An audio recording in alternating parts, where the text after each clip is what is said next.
Delhi high command ಅಂಗಳಕ್ಕೆ CM ಕದನ ಹೋಗಿ ಮುಟ್ಟಿದೆ. ಕ್ಲೈಮ್ಯಾಕ್ಸ್ಗೆ ಬಂತ. ಹಾಗಾದರೆ ಸಿಎಂ ಸೀಟ್ ಫೈಟ್. ದೆಹಲಿಯಲ್ಲಿ ಬೀಡು ಬಿಟ್ಟಿರುವ ಸಿಎಂ ಆಪ್ತ ಬಣ. ನಾ ಕೊಡೆನು ಅವರು ಬಿಡೆನು. ದೆಹಲಿಯ ಹೈಕಮಾಂಡ್ ಅಂಗಳಕ್ಕೆ ಹೋಯಿತು ಸಿಎಂ ಫೈಟ್. ಒಟ್ಟಾರೆ ತಾರ್ಕಿಕ ಉತ್ತರ ಇವತ್ತೇ ಸಿಗುತ್ತಾ? ದೆಹಲಿಯಲ್ಲಿ ಬೀಡು ಬಿಟ್ಟಿರುವ ಸಿಎಂ ಆಪ್ತ ಬಣ. ಕೈ ವರಿಷ್ಠರ ಭೇಟಿಯಾದ ಸಿಎಂ ಟೀಮ್ ಮತ್ತೆ ಮೇಲುಗೈ ಸಾಧಿಸಿದ್ರ ಸಿದ್ದರಾಮಯ್ಯ ಅನ್ನೋ ಪ್ರಶ್ನೆಗಳು ಕಾಡ್ತಾ ಇದೆ.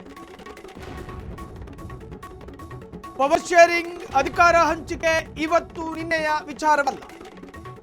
ಕಳೆದ 9 ತಿಂಗಳಿನಿಂದ ರಾಜ್ಯದಲ್ಲಿ ವಿಪರೀತವಾಗಿ ಚರ್ಚೆ ಆಗ್ತಾ ಇರತಕ್ಕಂತ ಒಂದು ವಿಚಾರ. ಮೊನ್ನೆ ಡಿಕೆ ಶಿವಕುಮಾರ್ ದೆಹಲಿಗೆ ಹೋಗಿದ್ರು. ಎಐಸಿಸಿ ಅಧ್ಯಕ್ಷರಾದ ಮಲ್ಲಿಕಾರ್ಜುನ ಖರ್ಗೆ ಅವರ ಬಳಿ 1.5 ಗಂಟೆಗಳ ಕಾಲ ನಿರಂತರವಾಗಿ ಮಾತನಾಡಿದ್ರು. ಭರವಸೆ ಗಿಟ್ಟಿಸಿಕೊಳ್ಳುವವರೆಗೂ ಕೂಡ ಮಾತು ನಿಲ್ಲಿಸಲಿಲ್ಲ ಅನ್ನೋ ಮತ್ತೊಂದು ಗುಮಾನಿ ಇದೆ. ಅದಾದ ನಂತರ ಡಿಕೆ ಬೆಂಗಳೂರಿಗೆ ವಾಪಸ್ ಆಗ್ತಾರೆ. ಡಿಕೆ ಬರ್ತಾ ಇದ್ದ ಹಾಗೆ ಸಿದ್ದರಾಮಯ್ಯರ ಆಪ್ತ ಸಚಿವರಾಗಿರ್ತಕ್ಕಂತಹ ಸತೀಶ್ ಜಾರಕಿಹೊಳಿ ದೆಹಲಿ ಪ್ರವೇಶ ಮಾಡ್ತಾರೆ.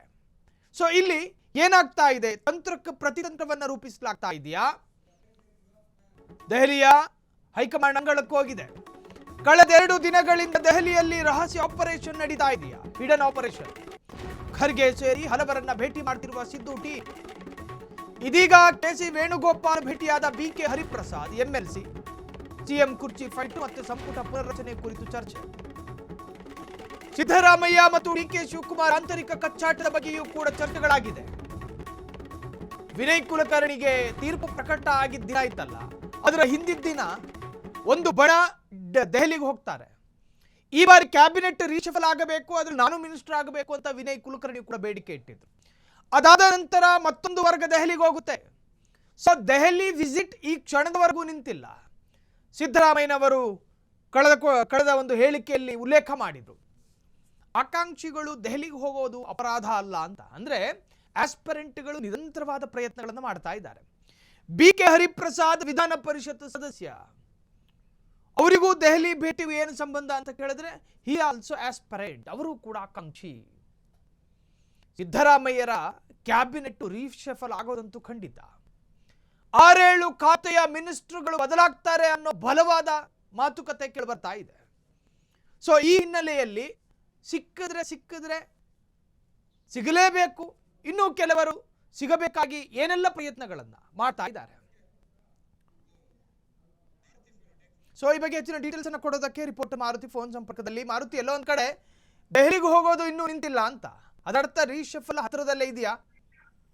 ಸ್ಟೈಲ್ ಏನು ಕಾಂಗ್ರೆಸ್ ಇಂದ ದೆಹಲಿಗೆ ಹೋಗುವಂತದ್ದು ಇಲ್ಲಿವರೆಗೂ ಏನು ನಿಂತಿಲ್ಲ. ಯಾಕಂದ್ರೆ ಸಾಕಷ್ಟು ಜನ ಈಗಾಗಲೇ ದೆಹಲಿಗೆ ಹೋಗ್ತಾ ಇರುವಂತದ್ದು, ಅಲ್ಲಿ ಹೈಕಮಾಂಡ್ ನಾಯಕರನ್ನ ಭೇಟಿ ಮಾಡುವ ಪ್ರಯತ್ನ ಸತತವಾಗಿ ನಡೀತಾ ಇರೋದು. ಒಂದ್ ಕಡೆ ಈಗಾಗಲೇ ಡಿಸಿಎಂ ಡಿಕೆ ಶಿವ್ ಮತ್ತೆ ಡಿಕೆ ಸುರೇಶ್ ಅವರು ಕೂಡ ಖರ್ಗೆ ಅವ್ರನ್ನ ಭೇಟಿಯಾಗಿ ತಮ್ಮ ಕಂಡೀಷನ್ ಏನಿದೆ ಅಂತ ಕೂಡ ತಿಳಿಸಿ ಬಂದಿರುವಂತದ್ದು. ಆ ನಂತರ ಅದಕ್ಕೆ ಸಂಬಂಧಪಟ್ಟಂತೆ ಸಿದ್ದರಾಮಯ್ಯ ಟೀಮ್ ಕಡೆಯಿಂದ ಕೂಡ ಸತೀಶ್ ಜಾರಕಿಹೊಳಿ ಆಗಿರ್ಬೋದು, ಮಹಾದೇವಪ್ಪ ಮತ್ತು ಮುನಿಯಪ್ಪ ಅವರು ಕೂಡ ದೆಹಲಿಗೆ ಹೋಗಿ ಹೈಕಮಾಂಡ್ ನಾಯಕರಾದ ಮಲ್ಲಿಕಾರ್ಜುನ ಖರ್ಗೆ, ವೇಣುಗೋಪಾಲ್ ಮತ್ತು ಸುರ್ಜೇವಾಲಾ ಅವ್ರನ್ನ ಕೂಡ ಭೇಟಿಯಾಗಿ ರಾಜ್ಯದಲ್ಲಿ ಆಗ್ತಿರುವ ಬೆಳವಣಿಗೆ ಮತ್ತು ಆದಷ್ಟು ಬೇಗ ಸಚಿವ ಸಂಪುಟ ಪುನರ್ರಚನೆ ಆಗ್ಬೇಕು ಮತ್ತು ನಾಯಕತ್ವ ಬದಲಾವಣೆಗೆ ಒಂದು ಬ್ರೇಕ್ ಅನ್ನ ಹಾಕ್ಬೇಕು. ಇಲ್ಲ ಅಂದ್ರೆ ಕಾಂಗ್ರೆಸ್ ಅಲ್ಲಿ ಮತ್ತಷ್ಟು ಬೆಳವಣಿಗೆ ಮತ್ತು ಬದಲಾವಣೆಗೆ ಕೂಡ ಕಾರಣ ಆಗತ್ತೆ.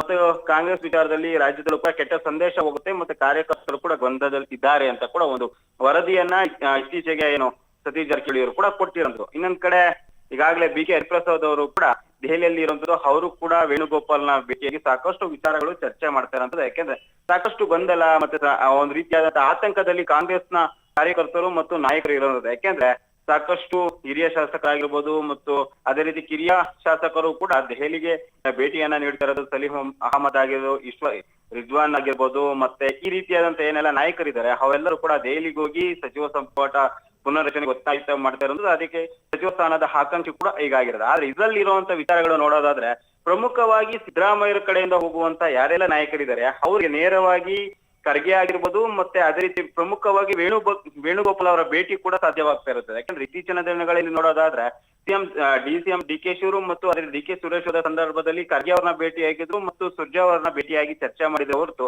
ವೇಣುಗೋಪಾಲ್ ಅವ್ರನ್ನ ಆಗಿರ್ಬೋದು ಮತ್ತೆ ಅದೇ ರೀತಿ ರಾಹುಲ್ ಗಾಂಧಿ ಅವರ ಭೇಟಿ ಅವಕಾಶ ಸಿಕ್ಕಿರಲಿಲ್ಲ. ಆದ್ರೆ ಇತ್ತೀಚೆಗೆ ಸಿದ್ದರಾಮಯ್ಯ ಜೊತೆ ಗುರುತಿಸಿಕೊಂಡಂತಹ ನಾಯಕರು ಯಾರ್ಯಾರಿದ್ದಾರೆ ಅವ್ರಿಗೆಲ್ಲರಿಗೂ ಕೂಡ ವೇಣುಗೋಪಾಲ್ ಕೂಡ ಭೇಟಿಯಾಗಿ ಚರ್ಚೆ ನಡೆಸಿರುವಂತದ್ದು ಸಾಕಷ್ಟು ಕುತೂಹಲ ಮೂಡಿಸಿದೆ. ಅಂದ್ರೆ ಡಿಕೆಸಿ ಟೀಮ್ಗೆ ಸಾಧ್ಯವಾಗದೇ ಇರುವುದು ಸಿದ್ದರಾಮಯ್ಯ ಟೀಮ್ಗೆ ಸಾಧ್ಯವಾಯಿತು ಎಂಬ ಪ್ರಶ್ನೆ ಕೂಡ ಈಗ ಕಾಣ್ತಾ ಇರುವಂತದ್ದು ಸಾಯಿಲ್.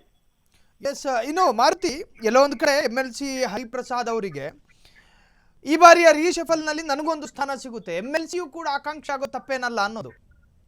ಸ್ಟೈಲ್ ಹೌದು, ಯಾಕೆಂದ್ರೆ ಅವರು ಈ ಹಿಂದೆ ಕಾಂಗ್ರೆಸ್ ಪಕ್ಷ ಅಧಿಕಾರ ಇಲ್ಲದೆ ಸಂದರ್ಭದಲ್ಲಿ ಪರಿಷತ್ನಲ್ಲಿ ವಿಪಕ್ಷ ನಾಯಕರು ಕೂಡ ಆಗಿದ್ದಂತರು.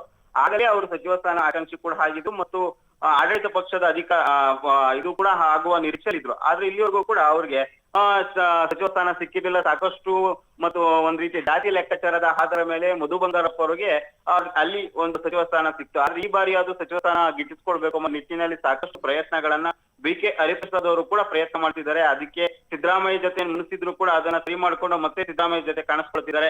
ಇವೆಲ್ಲವೂ ಇಲ್ಲ ಒಂದ್ ಕಡೆ ನೋಡಿದ್ರೆ ಬಾಕಿ ಉಳಿದಿರುವಂತ 2 ವರ್ಷ ಆದ್ರೂ ಕೂಡ ಸಚಿವ ಸ್ಥಾನ ಹಾಗೇ ಬೇಕು ಅಂತ ಕೂಡ ಪಟ್ಟನ್ನ ಕೂಡ BK ಹರಿಪ್ರಸಾದ್ ಇಟ್ಕೊಂಡಿರುವಂತದ್ದು. ಅದರಿಂದಾಗಿಯೇ ವೇಣುಗೋಪಾಲ್ ಅವ್ರನ್ನ ಕೂಡ ಭೇಟಿಯಾಗಿ ಈ ವಿಚಾರ ರಾಜ್ಯದ ಏನ್ ಘಟನೆಗಳ ನಡೀತಿದೆ, ರಾಜಕೀಯ ಚಟುವಟಿಕೆಗಳು ಆಗಿರ್ಬೋದು ಮತ್ತು ಸಚಿವ ಸಂಪುಟ ಪುನಃ ಒತ್ತಾಯಿಸಿ ಅವರು ಕೂಡ ವೇಣುಗೋಪಾಲ್ನ ಭೇಟಿಯಾಗಿ ಚರ್ಚೆ ಮಾಡಿರುವಂತದ್ದು ಸಾಯಿಲ್.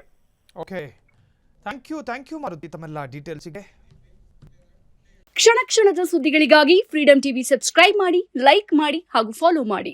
ಹೊಸ ಸುದ್ದಿಗಳ ನೋಟಿಫಿಕೇಶನ್ಗಾಗಿ ಬೆಲ್ ಐಕಾನ್ ಮೇಲೆ ಕ್ಲಿಕ್ ಮಾಡಿ.